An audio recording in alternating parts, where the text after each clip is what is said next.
Olá! Hoje é dia 4 de fevereiro de 2016 e essa é a 78ª edição do Ainda Sem Nome, seu podcast predileto sobre comunicação digital. Daqui de Belo Horizonte eu sou o Caio César. E daqui de São Paulo eu sou o Felipe Men. E aí, Caio, beleza? Beleza demais, cara. Como é que estão as coisas aí em São Paulo? Uai, aqui tudo ótimo. A gente que comeu essa bolazinha aí do episódio da semana passada, mas... por um bom motivo, né? Ótimo motivo. Afastado da civilização. É um afastamento necessário e propício, né, cara? Completamente propício. O problema é depois quando você volta de férias, ainda mais assim, porque pra mim tem a diferença de férias de turismo e férias que você fica fazendo nada. E eu tava no segundo caso. É que o processo de adaptação ele é meio cruel, eventualmente. Cara, o problema das férias é que elas acabam, né? Mas aí você consegue valorizar, né? Que se fosse 11 meses e meio de férias seria esquisito. Mas aí a gente ia valorizar muito mais as intempéries e as coisas chatas que acontecem no trabalho. Embora uma coisa que eu tinha compartilhado uma vez na newsletter da 42 Formas que faz muito sentido. Se você hoje responde e-mail e trabalha depois do expediente, você tem direito a férias infinitas. Excelente. Basicamente eu trabalho 365 dias por ano e também vou ter férias nesse ponto. Isso é bom. Aí foi interessante porque até pegando carona nas reflexões de produtividade do episódio passado, eu levei o computador, trabalhei numa escala obviamente muito menor do que eu trabalharia, mas de uma maneira que o fluxo de trabalho não atrapalhava as minhas férias. E eu também não estava com aquela noia que eventualmente nos acomete de achar que o que está acontecendo, que eu não estou produzindo enquanto eu deveria estar produzindo, entendeu? Entendi. Eu acho que é um ganho enorme você ter essa capacidade de conseguir trabalhar nas férias sem que isso atrapalhe o seu fluxo de férias. Parabéns, cabeça. Obrigado. E só uma última reflexão a respeito disso. Eu terminei de ler o Show Your Work do Austin Kleon durante as férias. E está recomendado completamente. Completamente, exatamente por uma hora que ele fala de fazer como é que chama, gente? Fazer um ano sabático.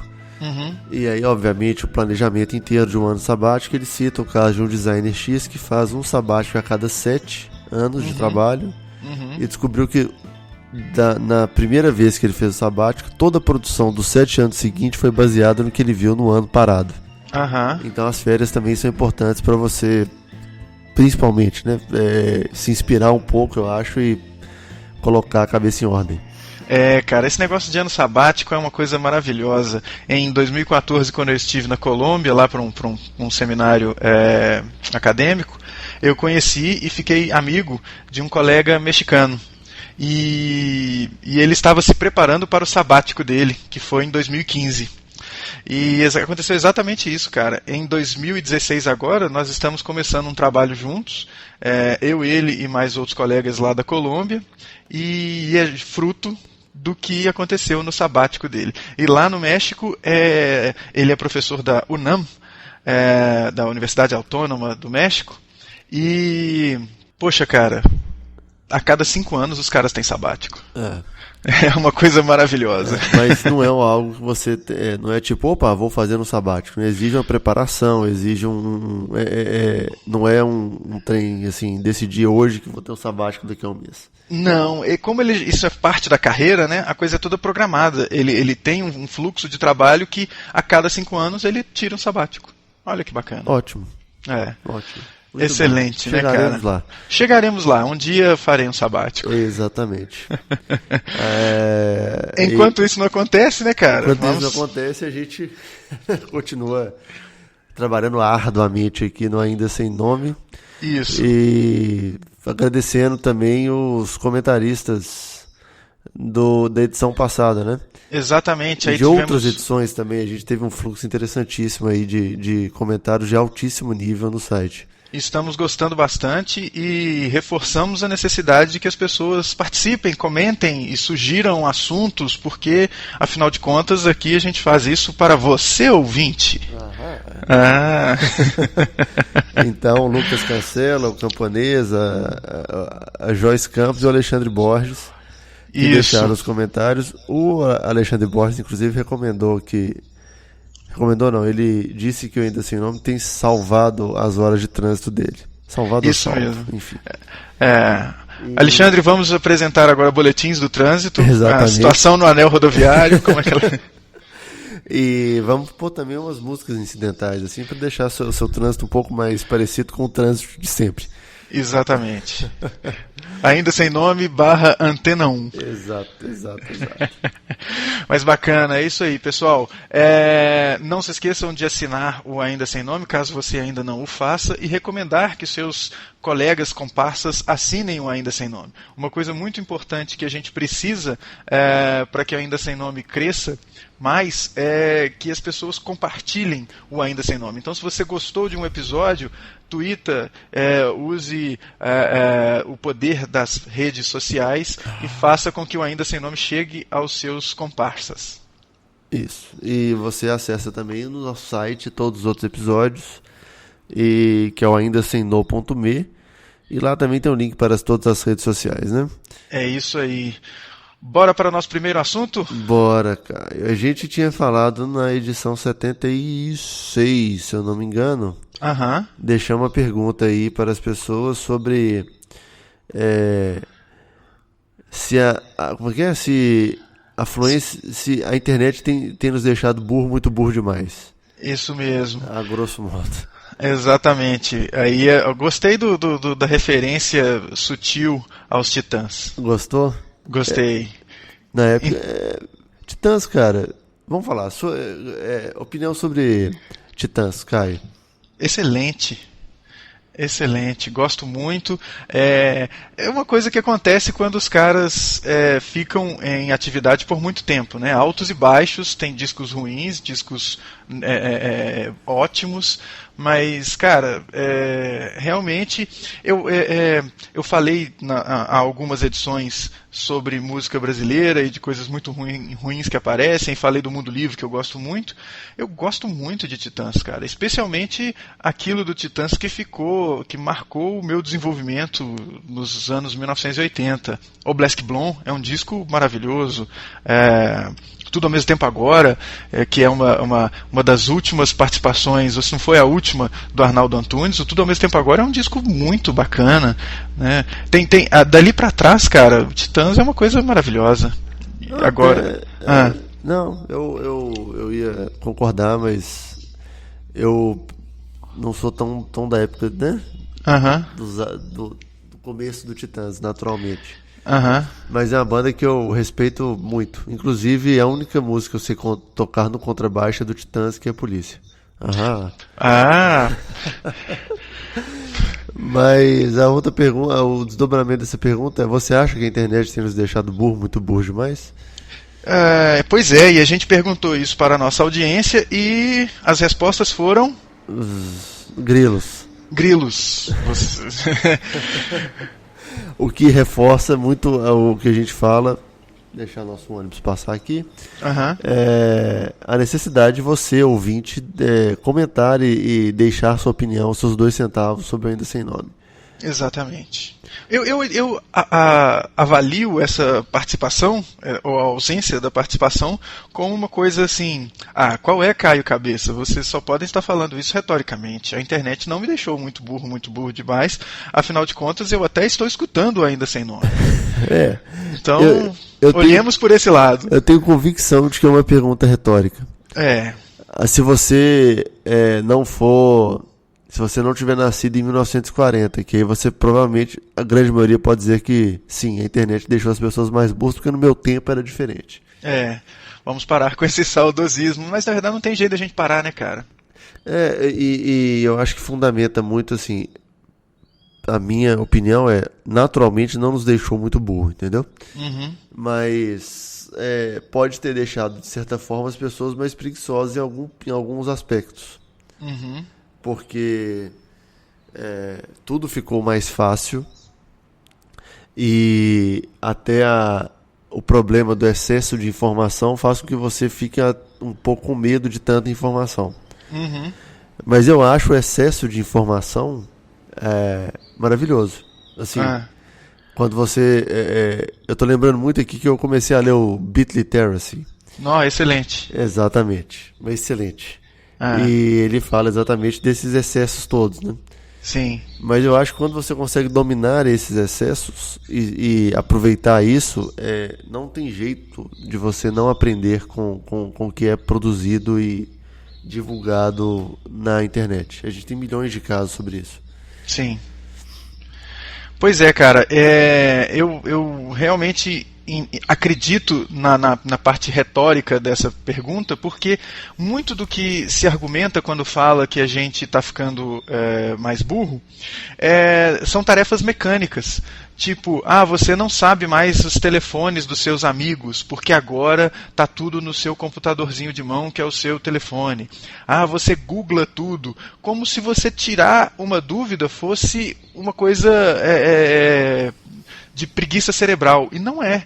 Na verdade, você está ávido por informações, ou seja, o fato da gente o tempo todo querer googlar alguma coisa para buscar uma resposta é um sinal justamente de que nós não estamos burros. Porque a pessoa que é burra, ela justamente não quer buscar informação nova. O exemplo mais claro de que alguém não vamos chamar de burro, não, mas vamos chamar de que tem graves problemas cognitivos, é aquela pessoa que acha que já sabe tudo. Sim. Então a pessoa que acha que já sabe tudo, ela está claramente demonstrando que ela é burra. E uma pessoa que já sabe tudo não precisa saber mais nada, não tem dúvidas. E a gente ficar googlando as coisas e perguntando e querendo saber, isso é uma demonstração de que a gente quer saber mais. E, claro, a gente tem um nível de retenção que não mudou, ele não diminuiu. O que acontece é que a gente está o tempo todo fazendo mais de uma coisa ao mesmo tempo. E isso é ruim, porque não necessariamente nós somos multitarefa. Tem uma fala muito legal, agora eu vou recorrer a um livro que é muito propício. Eu vou reiniciar agora, nesse início de semestre, né, duas instâncias, tanto na pós quanto na graduação, da disciplina de cibercultura. E eu adoro citar o ClueTrain Manifesto. E no ClueTrain Manifesto, os autores eles falam isso, que essa coisa do multitarefa. Nós não necessariamente somos multitarefa. A gente, na verdade, está trocando de tarefa com muita velocidade. E isso, no fim das contas, é ruim para a nossa produtividade, porque a gente tem um período de adaptação para voltar a atenção quando a gente troca de tarefa. Então, esse períodozinho de adaptação, somado ao longo do dia, ao longo do mês, ao longo do ano, é um grande tempo que você não conseguiu produzir porque você estava se readaptando à tarefa. Então, a gente trocando coisa, você está mexendo no computador e aí um alerta no celular, e aí você desvia a sua atenção, você está fazendo alguma coisa, cai naquele buraco negro do YouTube, do Facebook, do Twitter ou da Wikipedia, e na hora de que você volta, você tem um período de adaptação e isso deixa um pouco improdutivo. Ou seja, poderíamos ser mais produtivos se a gente focasse mais na execução das tarefas. Mas, enfim, isso não quer dizer que a gente está mais burro, nem nada disso. A gente está, na verdade, num caminho, numa ascendente, para termos mais conhecimento, mais informação, né? E aí eu vou de novo recomendar um livro que é do Steven Johnson, que é aquele Tudo que é ruim é bom, que mostra exatamente que, falava-se da televisão, falava-se dos videogames, e agora se fala da internet, mas que é ruim. Mas na verdade isso não é ruim, isso é bom pra gente. A gente está melhorando como ser humano, como espécie. Aos poucos, mas está. Tem uma história de que as gerações seguintes são mais inteligentes que as gerações anteriores. Uhum. E, enfim, a gente vai poder ver isso daqui a um tempo com essas gerações elas estão literadas digitalmente 100%, né? Pois é, os nativos digitais, eles estão começando a entrar na universidade, né? A galera que foi alfabetizada já com a internet existindo. Uhum. E aí vamos começar a ver diferenças, né? Agora, a gente falar que a gente está mais burro porque como sociedade, porque agora o nível de português é diferente, não acho que seja por aí. A gente tem que trabalhar para reforçar alguns conceitos que não tem existido mais na nossa sociedade, que é, por exemplo, o hábito da leitura, né, cara? É um negócio que era mais presente nas vidas dos nossos pais, dos nossos avós, do que dos nossos filhos hoje. Eu não sei. É. Por que eu não sei? Eu não. A gente pode falar assim, eu posso falar pelo meu pai, pelos meus avós e tal, pela minha mãe. Agora, eu não sei que isso, por exemplo, pensando no Brasil, duas gerações anteriores à minha, o país era mais pobre há 40 anos, sabe? Sim, sim. E os níveis de analfabetismo eram maiores há 40 anos. Uhum. Então, eu acho que talvez numa perspectiva maior, as pessoas estejam lendo mais. É verdade, cabeça. Eu estava olhando só para o meu umbigo, para quem está ao redor, né? Mas realmente, olhando num cenário macro, a coisa ela pode ser diferente. Exato. Uma coisa que me incomoda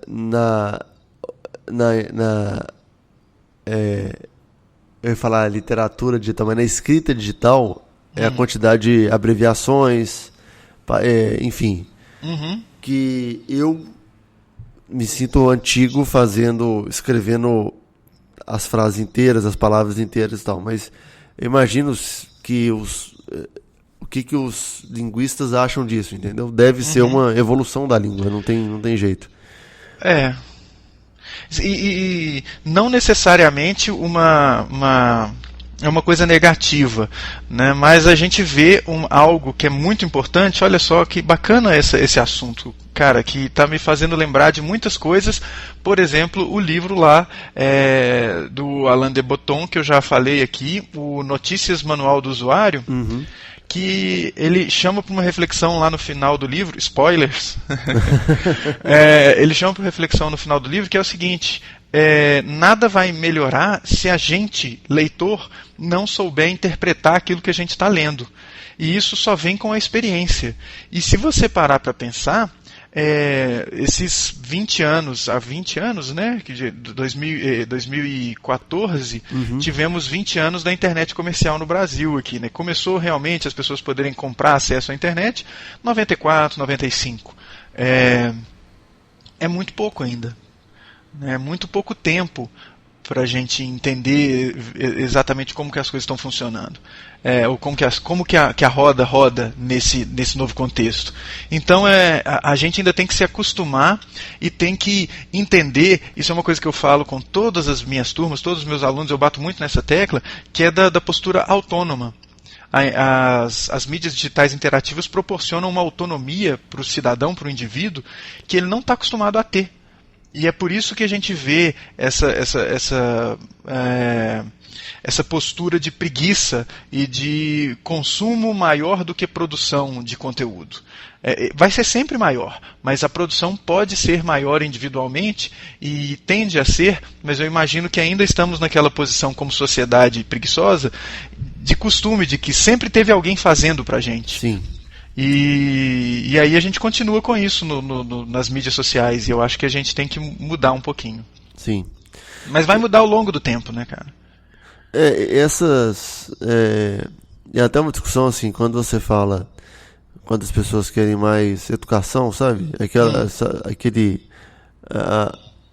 É um desejo, obviamente, real e justo você querer mais educação para o Brasil, de maneira geral. Só que quando você esmiuça isso, tipo onde, como, e quando a pessoa fala não tem avanço, educação e tudo que vem junto é um tipo de coisa que você não consegue ver numa janela de 3 anos, 4 anos. Você vê em 20, em mais, sabe? Isso. Então aí que é e que eu acho que isso se encaixa perfeitamente. É um reflexo da nossa ansiedade, né, cara? A gente está mais ansioso, a gente quer ver as mudanças mais rapidamente, a gente quer ver o Brasil livre de corrupção instantaneamente. Só que isso não vai acontecer. Isso vai acontecer ao longo de 3, 4 eleições para cargos majoritários, a gente trocando as pessoas, não reelegendo os caras do legislativo. Isso aí vai demorar 20 anos. mesma coisa de você ver mudança na educação. A galera fala de como que estão as coisas na educação superior, mas peraí, você tem que começar uma mudança lá na educação de base, e isso vai demorar 20 anos para o cara que está sendo mudado hoje na educação de base aparecer na universidade. Então, calma, a gente quer ver a mudança no outro dia que o decreto foi assinado, ou no outro dia que uma lei foi assinada, ou que alguma coisa aconteceu. Isso não vai acontecer, né, cara? E quando você percebe que só agora as crianças, os jovens que foram educados na internet, né, educados com a internet, eles estão entrando agora na faculdade, então você pensa que, obviamente, é um processo bem mais longo. Bem mais longo, porque essa galera de hoje, ela ainda não existia um preparo nas mídias digitais interativas para aquele cara que estava sendo alfabetizado ali, né? Hoje, 2016, você ainda tem coisas muito incipientes voltadas para educação infantil na internet. Você tem uma galera que fica à frente da tela. Não vejo isso como uma coisa negativa, mas é que ainda não existe um conteúdo como você tinha em outras plataformas ou em outras mídias no passado. Então isso está desenvolvendo, gente. Vamos desenvolvendo aos poucos, né? E aí é legal você ver os jovens, como que eles consomem isso, como que eles aprendem demais na internet. Assim, você vê, por exemplo, o Manual do Mundo, sabe? O Veritácio em inglês e tal, mas o Manual do Mundo, pra mim, é um caso que eu fico muito impressionado. Cara, o Manual do Mundo, inclusive, é engraçado que o Iberê, se ele pentear o cabelo dele de forma apropriada, ele fica parecido com o Bickman, né, cara? Que é uma coisa que, assim, da minha infância, que tinha lá o mundo de Bickman, e hoje você tem o Manual do Mundo, você tem o Smarter Everyday, que o Smarter Everyday é um canal bacana também. Então você tem essa galera, tem um cara que o tipo de reflexão dele não é tão para a formação de jovens, de adolescentes, como é o Manual do Mundo, mas que é o Pirula. Tem uma galera que dá verdadeiras aulas, né? Tem um amigo podcast, cara, que é muito bacana, que eu recomendo, que se chama Xadrez Verbal.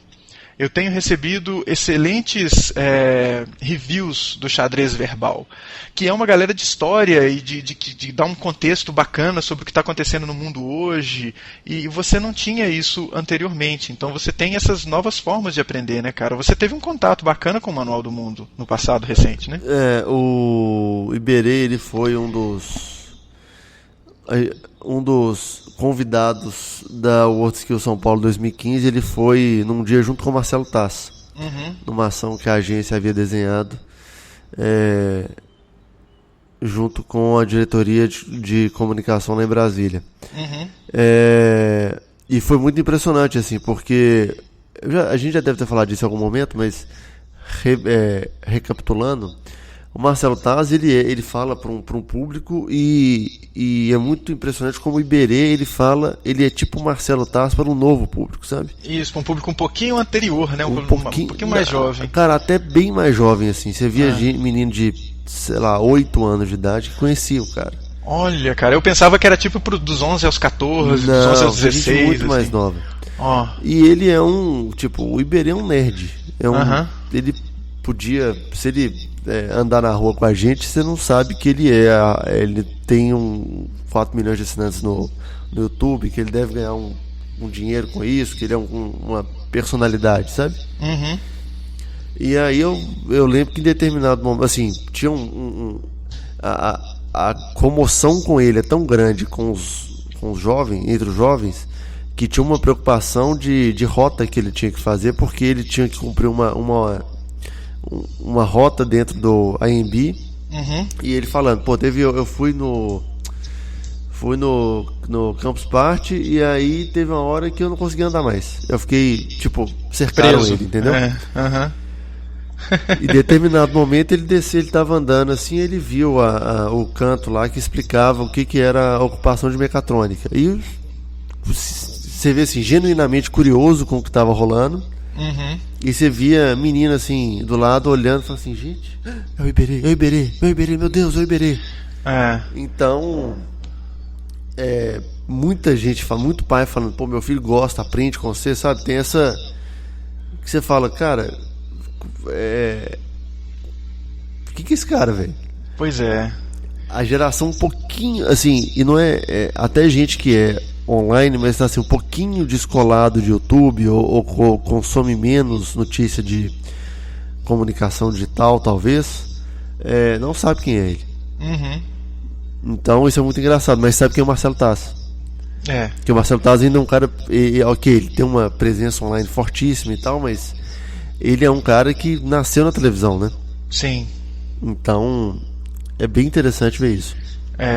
E é uma coisa que esses caras, né, o Marcelo Taz, eu acho que ele tem um impacto grande nas gerações da nossa para um pouquinho mais novo, né, para esse pessoal que é um pouco mais velho que o Iberê aborda, que é a herança lá do Castelo Rá-Tim-Bum, que era do Por que não é resposta, e etc., que é um negócio de questione, pergunte mais, vá mais a fundo, e que é o que hoje o Manual do Mundo e o Veritasium e o Smarter Everyday fazem, que é de te apresentar uma coisa, mas não é uma aula, é tipo, existe isso.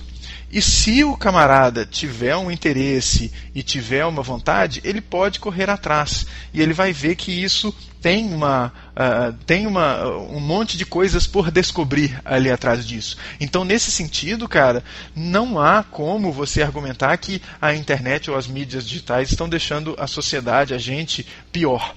É justamente o contrário, está incitando a reflexão muito mais, né, do que o que a gente tinha antes, que a gente vem de um contexto antes da internet, das mídias digitais interativas, a gente vem num contexto da produção industrial de informação e decidida por uma quantidade muito pequena de pessoas. Então você era atingido, literalmente, bombardeado por uma coisa que alguém decidiu e você não tinha nem como verificar aquilo, porque não tinha nem os canais para isso, né? Então é engraçado isso, né? Uma pequena brincadeira aqui agora, cabeça, para a gente talvez ir para o encerramento desse assunto. Com a volta do Arquivo X, né, a 10ª temporada, eu confesso que eu me lembro, olha só, de pessoas na minha adolescência falando do Arquivo X e eu não assistia tanto. Eu me lembro que começou a passar no Brasil, acho que era na Record, não me lembro onde é que era, e eu assisti alguns e não dei sequência. E agora com a 10ª temporada, Netflix está me fazendo e eu estou voltando a assistir o Arquivo X desde a primeira temporada. E é muito legal como que eles, na primeira temporada, eles pesquisavam as coisas, cara. Eles iam atrás de microfilme em biblioteca. Então se eles queriam verificar algum acontecimento do passado, porque o Arquivo X é de 92, né, cara, 93... eles iam para bibliotecas e pesquisar em microfilme. Eu acho isso fabuloso e é uma coisa que hoje a gente faz o tempo todo com sites, com arquivos e nem se toca. Como que é mais fácil você chegar às informações e tal. Então, eu acho que esse assunto tem que ser enterrado, né, cara? Não, completamente. Isso e é muito legal você ver assim, quando é mais fácil você achar informações sobre assuntos, ainda mais quando tem pessoas que se dedicam a fazer isso, né? A compilar informações sobre um determinado assunto. Olha, você falou uma coisa legal demais, cara. Eu tenho muito conhecimento de Arquivo X por causa da internet e por causa de informações compiladas. Assistir coisas, ler resumo. Então eu sei o que acontece, mas eu não vi as temporadas. Eu vi muito episódio picado, porque o jeito que a coisa chegava até a gente lá na década de 1990, é diferente do que o jeito que chega hoje. Então eu não tinha como acompanhar um monte de coisa acontecendo, e aqui agora tem. Então, olha só, né, cara, a gente tem mais acesso a essas compilações. De maneira muito mais fácil, né? Exato, cara, desculpa ter te interrompido. Não, mas era isso mesmo, era só essa pílulazinha. Uhum. E aí a gente agora, que eu quero saber, provavelmente você também, né, Caio, o que os nossos ouvintes estão achando dessa... Se agora a internet nos deixa burro ou não. Exatamente. Comente sobre isso, fale as suas impressões. Você leu o livro do Steven Johnson? Você assina o Veritasium, o Manual do Mundo, ou o Smarter Everyday? Fale aí o que você acha que você aprende online. Vamos conversar sobre isso. E dê sugestões, né, cara? Uma coisa muito bacana que pode acontecer é você que comenta no site, botar aí a pilha pra gente tratar de um assunto específico na nossa resenha semanal sobre comunicação digital. Exatamente. E você faz isso no aindasemno.me, que é onde tudo acontece no Ainda Sem Nome. É isso mesmo. Cara, um assunto... uma lembrancinha, cara. Isso nem está na nossa pauta, mas você viu que eles colocaram o Fotolog disponível até dia 20 de fevereiro para você poder baixar suas coisas? Cara. Deixa eu até entrar aqui, deixa eu ver. O problema é que eu já tinha cancelado minha conta, então acho que para mim isso é irrelevante. É engraçado essas coisas, e parece que as pessoas não aprendem, né? Esses serviços indo embora, voltando, voltando agora só para você fazer o backup, né? Mas os serviços morrendo, as pessoas não aprendem. Não confie todo o seu conteúdo a uma plataforma de terceiros. Não faça isso, porque o dia que a empresa resolve fechar as portas, resolve desligar o servidor, você perdeu o seu conteúdo. Não vamos deixar tudo na mão dos outros, não. A gente vive um momento de autonomia e de poder. Você é dono das suas informações. Para de postar coisa no LinkedIn achando que é bacana. Aquilo lá é de outra pessoa, não é seu. Para de trabalhar para o Zuckerberg. Posta as coisas no seu lugar, não lá. Usa aquela plataforma para outras pessoas ficarem sabendo que você publicou. Não deixa tudo lá, não. Porque vai que acontece de um dia o LinkedIn falar que o LinkedIn Pulse não funciona, não deu o resultado que eles esperavam e eles vão desligar. E aí tudo aquilo que você escreveu lá vai pro saco. Vai que um dia o Zuckerberg acha que o Facebook Notes precisa ser remodelado e tudo que você colocou lá vai para o saco. E aí? Né? Cadê o seu esforço? Você tá assumindo que você se esforça para nada?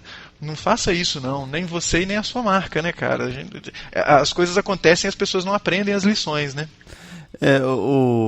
Na pior das hipóteses, bicho, faça um backup, entendeu? Mantenha a sua produção. Se você... Tem uma cópia local, né? Exatamente. E é engraçado, né, cara? Porque isso parece que é uma espécie de tendência. Você vê as pessoas curtindo o Snapchat e... Ainda estou para entender o Snapchat, cara. A gente podia chamar alguém que entende de Snapchat, mas será que deu tempo já de alguém entender o Snapchat? Várias pessoas, muitas pessoas. Que é aquela coisa efêmera e tudo mais, eu não sei, cara. Será que é a coisa da idade? De eu achar que uma coisa que foi feita para ser assim, ela não merece muito a minha... Eu entendo, gente, claro, que muitas marcas estão usando o Snapchat e tal, mas ainda estou para ver a validade dessa plataforma, visto que as coisas acabam ali com muita facilidade, né? Então, é um negócio de você fazer um esforço e ele ser jogado fora rapidamente. Eu tendo a valorizar as coisas que eu produzo, eu quero que elas fiquem, né? Uma das coisas mais bacanas das interwebs é que você não tem limite, que você tinha nas mídias tradicionais, ou ditas tradicionais, né? Então, incrível isso. Mas eu acho que essa pauta do Snapchat é relevante até para a gente entender, porque tem muitas empresas produzindo muita coisa para o Snapchat, e não só empresas, não produtores de conteúdo, mas digo grandes marcas fazendo a mesma coisa. Exatamente. E sempre que eu falo do Snapchat, cabeça, acontece uma coisa que é as pessoas falando que o Snapchat é muito bom para elas acompanharem, por exemplo, artistas, celebridades, personalidades que elas querem acompanhar. E aí, enquanto você estava falando isso e eu lembrei dessa coisa, me veio à cabeça como que a gente da comunicação, e é incrível eu falando isso, né, cara? Como que a gente da comunicação, por exemplo, eu gostaria muito que todos os currículos de curso superior no Brasil tivessem duas disciplinas além das obrigatórias, que são filosofia, sociologia e etc. Noções de direito para a gente entender a nossa Constituição e etc. Uhum. E empreendedorismo. Eu acho que isso tinha que ter até, sei lá, no curso de odontologia tinha que ter isso daí. Mas e a gente não pensa no nosso lado. As pessoas precisavam ler um pouco mais de apocalípticos e integrados para entender que esse culto ao indivíduo, esse culto ao efêmero, à personalidade, e eu quero seguir o fulano, eu quero ver o que o fulano, coisa isso aí, a gente tem que, qual calma, que é? Né? Gente, sei lá, isso diz alguma coisa, né? Sobre, a gente está tentando ir pro outro assunto, mas a gente só está lembrando de coisa aqui, só para fazer os fechamentos, né? Uhum. Sobre empreendedorismo, eu vi uma vez num dos feedbacks que eu fui dar lá nos projetos Caos Pilots, uma moça falando assim, putz, empreendedorismo é foda, né? Porque a criança nasce empreendedora. Uhum. Só que você tem que podar ela uma hora, porque senão ela fica não própria para relações humanas, né? Porque criança, você sabe disso muito mais que eu, 4, 5 anos, sei lá, dos 2 aos 5, sei lá, ela fica te tentando o tempo inteiro, né? Sim. Experimentando coisas novas e tal. Uhum. O problema é que às vezes a gente poda tanto essa criança que você precisa dar curso de empreendedorismo depois, quando ela for mais velha. Pois é um negócio da gente realmente ter que repensar o nosso sistema educacional e de aprendizado, que a gente quer muito uma turma de alunos quietos, comportados, calados, enquanto uma pessoa fala, o professor, e você está tirando a autonomia delas de buscar as coisas. Eu acho que isso, cara, é uma coisa tão complexa, né? Porque é uma necessidade de formação uniforme. Você quer que todo mundo se forme igual, você quer nivelar, e isso é uma coisa nociva para o desenvolvimento do ser humano, porque cada um tem o seu ritmo e ele deveria ser, na verdade, influenciado a se desenvolver, ou estimulado, né? Não influenciado, estimulado a se desenvolver no seu ritmo. E ele precisaria de um acompanhamento para que isso acontecesse. Então eu acho que a gente está começando, cara, é a pontinha da agulha de uma mudança que é necessária. Ela é necessária até porque também a gente, novamente citando as pessoas que estão entrando na faculdade agora e foram educadas na internet, elas têm um sistema de aula, na sua maioria das vezes, que é igual ao meu, igual ao seu, né? Uhum. Então, enfim, quando fala que a escola tá chata, que não tem respeito pela escola, na verdade, porque talvez o modelo já seja chato demais. Pois é, cara. Isso daí é uma coisa que dá pano pra manga, né, bicho? Tanto que a gente está se estendendo nisso, é uma reflexão tão interessante, é um assunto que nos fascina, né? Sim. Que a gente deixa de me dá uma certa travada, cara. O tanto que esse negócio é complexo, o tanto que tem influência na vida em sociedade e no que vai acontecer por aí, essa coisa do desenvolvimento educacional. É um negócio... E que tem tudo a ver com o negócio da comunicação digital, né, cara? Porque a gente está imerso nesse contexto e está sendo literalmente... tá nadando nessa informação e ainda não sabe muito bem o que fazer com ela, né? A ansiedade que o tal do information overload, né? A gente fica, tanta coisa para falar e tanta coisa para estudar nesse assunto que dá uma ansiedade mesmo, dá agonia de tipo, eu não vou saber nada disso. Exatamente, e é uma coisa que assim, não tem algo pronto sobre isso ainda, e eu acredito que vai demorar muito para ter alguma coisa pronta para a gente já ter um ensaio de reflexão mais consolidado sobre isso. Não temos. Não temos só que ir acompanhando. A gente aconteceu de estar no meio desse negócio, né, cara? E temos que sair, né? E temos que sair.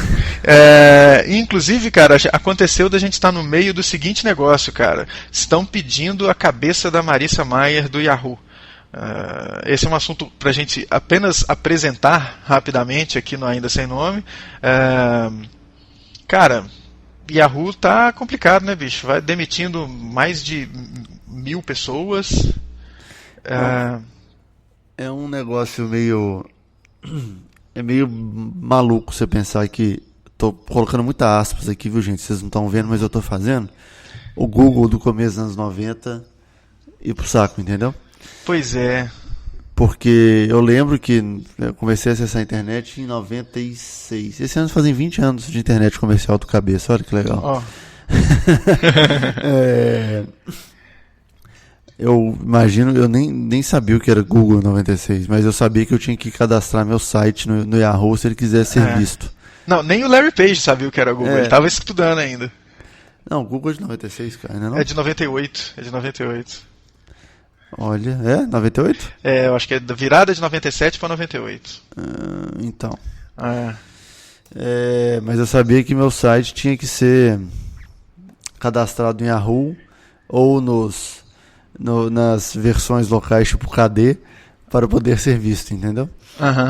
E, cara, essa empresa tá indo embora. Pois é um negócio engraçado, né, cara? É difícil a gente fazer um diagnóstico sem parecer babaca. Sim. Mas é uma coisa assim, do desenvolvimento das coisas da internet. Eu acho que é o negócio da empresa ficar grande e perder a sua identidade. As pessoas pararam de se identificar com aquela coisa de exploradora do Yahoo, que levou muita gente a usar o Yahoo. Isso veio sendo demonstrado ao longo do desenvolvimento do Yahoo, né? As aquisições do Yahoo, como é que elas proporcionaram uma certa preguiça das pessoas que gostavam da internet para com o Yahoo, o que era antes o contrário, né? As pessoas gostavam do Yahoo, tinham o Yahoo como uma referência, mas aí comprou o GeoCities e aí fez o que fez com o GeoCities, comprou o Delicious e aí fez o que fez com o Delicious, comprou o Flickr, aí o Flickr altos e baixos, né, cara? O Flickr vive de altos e baixos. Então é uma coisa que cresceu absurdamente e perdeu a identidade. Eles, como você mesmo falou, né, cara? O Yahoo ele não sabe mais o que ele é. E você vê isso em muitas leituras sobre o fim do Yahoo ou a situação atual do Yahoo, que é essa identidade, essa crise de identidade de ser uma empresa de mídia ou ser uma empresa de tecnologia, entendeu? E que até o Vox fala isso, que você vê assim, todas as empresas grandes do Vale do Silício são 100% focadas em cultura. Tem cultura 100% focada em tecnologia. Sim. Desculpa, perdão. Então, tipo, Google, Facebook e Apple é isso. E o Yahoo fica nesse negócio de pra onde quer ir, entendeu? Pois é, isso aí o prejudica bastante, né, cara? E a gente vê isso nos resultados e na lembrança das pessoas para com o Yahoo. A acompanhar, né, cara? Acompanhar. E sim, em qualquer lugar que você leia, querem a cabeça da Marissa Maia. Pois é. O que é sacanagem, porque eu acho muitíssimo interessante você ter uma CEO num ambiente que, por mais que falem que promove a diversidade, a gente sabe que não. Não é diverso. Então, é uma sacanagem isso. Pois é. Complicada a situação, né, cara? Mas e está no meio do acontecimento. Então vamos acompanhar os próximos capítulos disso daí. Exatamente. E como eu gostaria que você, ouvinte, acompanhe os próximos capítulos do Ainda Sem Nome. Então vá lá no aindasemno.me, deixe os seus 2 centavos sobre tudo isso que a gente falou hoje e deixe também a sua sugestão de pauta. O que você gostaria, o que você prestou atenção aí e que está falhando de aparecer nos radares aqui do Cabeça e do Caio. E faça isso no nosso site, né, no aindasemno.me. Pode ser na postagem deste comentário, dessa edição, da edição 78, ou de qualquer outra edição que você, porventura, tenha escutado e gostado e queira dar sua opinião sobre o assunto. Exatamente. E faça uma boa ação. Passe o Ainda Sem Nome para frente. Isso, indique para seu amigo. Isso, um episódio do Ainda Sem Nome é o novo PowerPoint de bichinho. Passe adiante, passe para toda a sua lista. O episódio do Ainda Sem Nome, cara, ele é aquela imagem de boa semana que você ia mandar no grupo do WhatsApp, entendeu? Exatamente. Ao invés de mandar um bom dia apenas, mande um bom dia, escute isso daqui. Busque conhecimento. Busque conhecimento, faça como o Bilu. Exatamente. É isso aí, cabeça. Bacana demais a conversa. Valeu. Cara. A gente se vê na semana que vem, né? É isso aí. Um abraço a todos. Valeu, até mais. Falou.